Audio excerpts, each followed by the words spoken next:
pelkää jatkuvasti, etten kestä jouluun asti.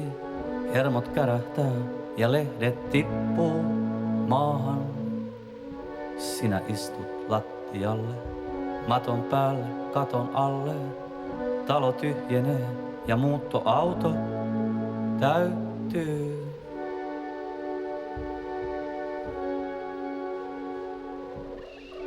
Tartut mua hartioista, sanot ettei ole toista, jonka yhtä paljon tahtoisit.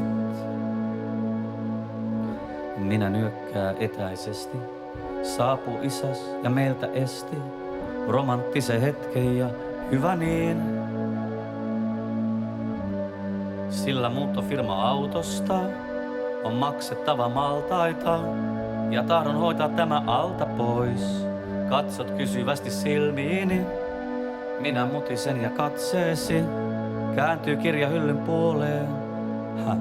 Toikin täytys purkaa, runttaan poliittisen pamfletin, viinilasin sisälle ja tiukasti. Nyt se lojuu lainalaatikossa ja painaa.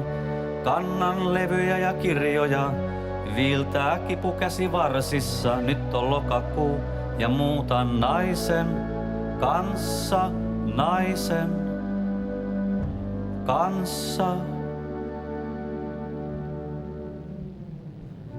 Minä orjun portaikossa, hikoilen ja kainalossa, laskettelusukset vuodelta 95. Päätös tehtiin yhteistoimin, mutten muista kumman voimin, rakkauden vai väkijuomien. Sama se, sama se, sama se.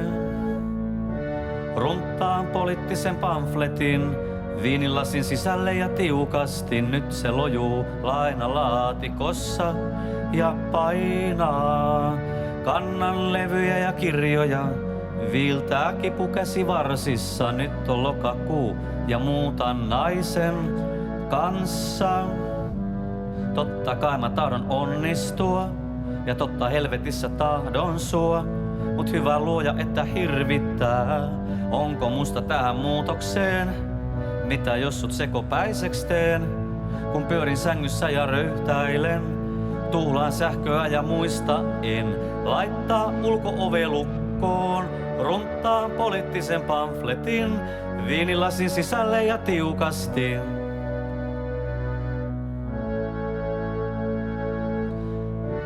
Kannan levyjä ja kirjoja, viiltää kipukäsi varsissa. Nyt on lokakuu ja muutan naisen kanssa, naisen kanssa, naisen kanssa, naisen kanssa, naisen kanssa.